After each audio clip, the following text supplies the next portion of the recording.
The sale and production of illegal substances is big business, with the help of which the Mexican cartels earn up to $500 billion a year. Cartels such as Sinaloa, Puris, Los Zetas, La Familia, and many others. No one can calculate exactly how much they earn. But the head of the Sinaloa cartel, Joaquin Guzman Lira, known as El Chapo. He was included in the list of the richest people on the planet, according to Forbes magazine. According to official data, Americans alone buy more than $150 billion worth of illegal substances annually. And most of it comes from Mexico. Today you will learn how the cartels came to power, created an underground empire for selling illegal substances, and successfully earned billions of dollars. How much can you earn from 1 ton of goods, and how can you create your own semi-autonomous state within the country? Why is it impossible to defeat them, and how did they move from working together to fighting among themselves? In the late 1970s, consumption of white powder increased dramatically throughout America. The main smuggling flows ran straight from the jungles of Colombia to Florida. What did movies like Scarface and Cocaine make famous? This was the heyday of the Medellin cartel, which was run by Pablo Escobar, the Ochoa brothers, Carlos Leder, and Jose Gonzalo Rodriguez Gacha. The Medellin cartel was the most powerful cocaine empire in the world. At its peak, the cartel earned more than $60 million a day and controlled 80% of the world's white powder trade. In America alone, by this time, there were already more than 700,000 addicted people. In the mid-1980s, the administration of U.S. President Ronald Reagan declared its own war on the spread of illegal substances. But for a guy who claimed to love capitalism, when it came to the drug trade, Reagan didn't seem to have much of a grasp on how the business actually worked.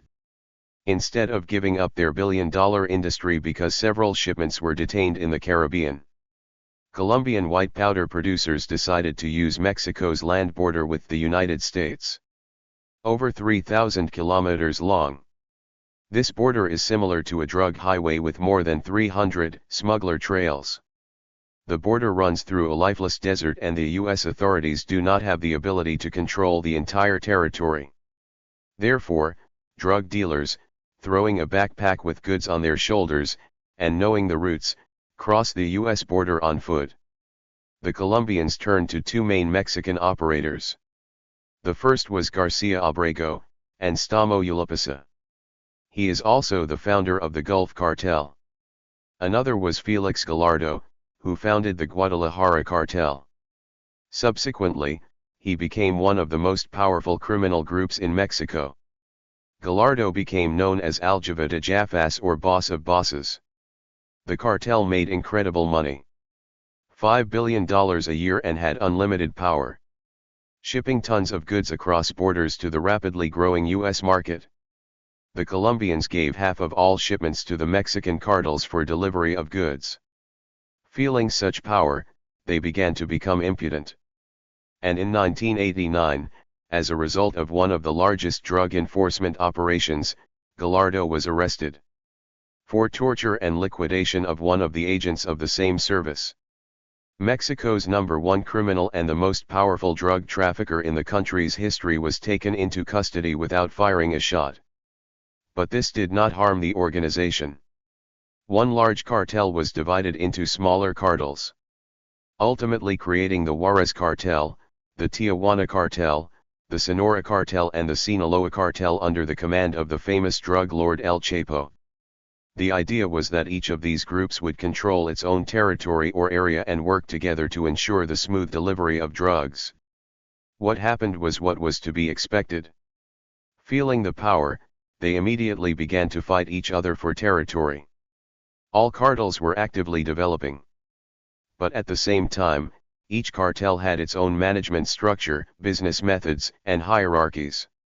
For example, the Sinaloa cartel had a looser structure and resembled the usual interaction between businessmen and more hierarchical cartels with pyramidal management, with clearer ranks and a rigid structure.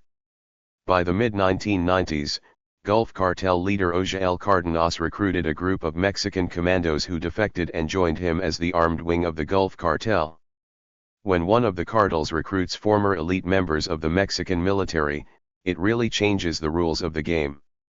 They were professional paramilitary forces wearing body armor, metal helmets, and AK-47s.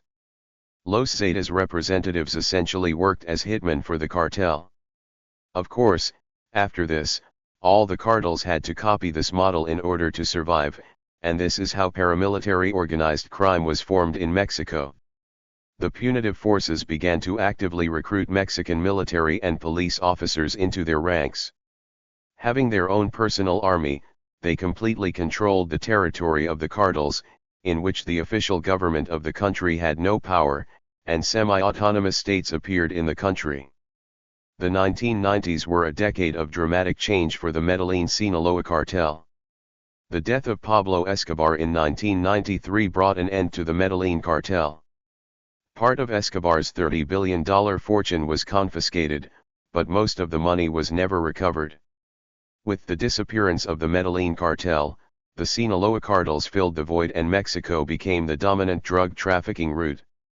According to the U.S. Attorney General, the Sinaloa cartels imported and distributed almost 200 tons of white powder between the 1990s and 2008. The Sinaloa cartels continued to grow in power even after cartel leader El Chapo was behind bars. He was arrested in Guatemala in 1993 and extradited to Mexico, where he was sentenced to 20 years in prison. But prison was the perfect place for El Chapo to run his criminal empire. He gained full control of the Sinaloa cartel in 1995 thanks to his innovative smuggling methods, which included building tunnels on the US-Mexico border and bribing authorities. Using his illegal gains, El Chapo paid his way out of a Mexican federal prison, reportedly paying guards $2.5 million. For El Chapo, this was a meager payment, since the Sinaloa cartel became more and more profitable every year. U.S. and Mexican authorities have offered a reward of $8.8 million for the capture of El Chapo. His freedom allowed him to seize territory from rival cartels and add additional trafficking routes as the Mexican government arrested rival cartel leaders. A wave of unprecedented violence has swept across Mexico. This allowed El Chapo to gain an almost monopoly on the drug trade. The Sinaloa cartel soon exceeded $1 billion in annual revenue, controlling drug markets in nearly every state in the United States and Mexico. El Chapo's arrest in 2014 also failed to keep him in prison. Just a year later, he escaped through the tunnel of his prison cell. He was caught in 2016 and extradited to the United States. He was sentenced to life imprisonment. And the property he received from illegal activities was confiscated. These assets were worth about $13 billion. Despite El Chapo's arrest, the Sinaloa cartel remains Mexico's most dominant cartel. And officials estimate the group's annual revenue could be as much as $39 billion. Later that year, the Mexican army attempted to arrest El Chapo's son. 46 special officers surrounded the house and 145 provided cover to quickly transport the detainee to the airport. But they were unable to take the cartel by surprise. Hundreds of heavily armed cartel militants poured into the streets and did not stop shooting. They blocked all entrances to the city with a population of 800,000 people. They fired at houses and captured military personnel throughout the city. The cartel also threatened to attack government agencies in other states. As a result, the military released El Chapo's son to avoid further casualties. This was the first time that the cartel got into an open fight with the authorities and won. But how, over the course of several decades, were they able to achieve such power and wealth as to enter into military conflicts with the state? How did they manage to create their own army and have the money to maintain it? After all, it requires a lot of money. In reality, everything is simple. It's all about the margins of the drug business. For example, Mexican cartels buy a kilogram of cocaine in Colombia or Peru for $2,000.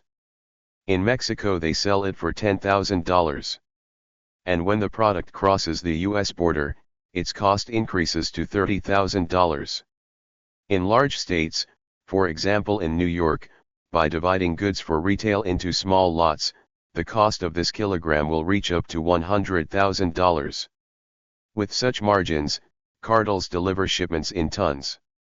If they invest $2 million, that money turns into $60 million immediately after crossing the US border. It is these huge amounts of money that drive this entire industry. The Mexican government finds itself in a difficult situation with no solution. If you fight cartels, they divide into smaller ones and become more brutal.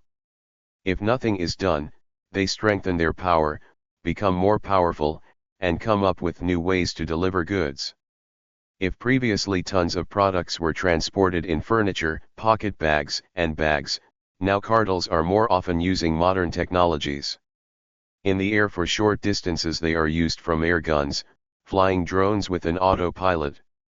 In December 2012, the U.S. Border Patrol discovered 33 barrels of marijuana for an air gun.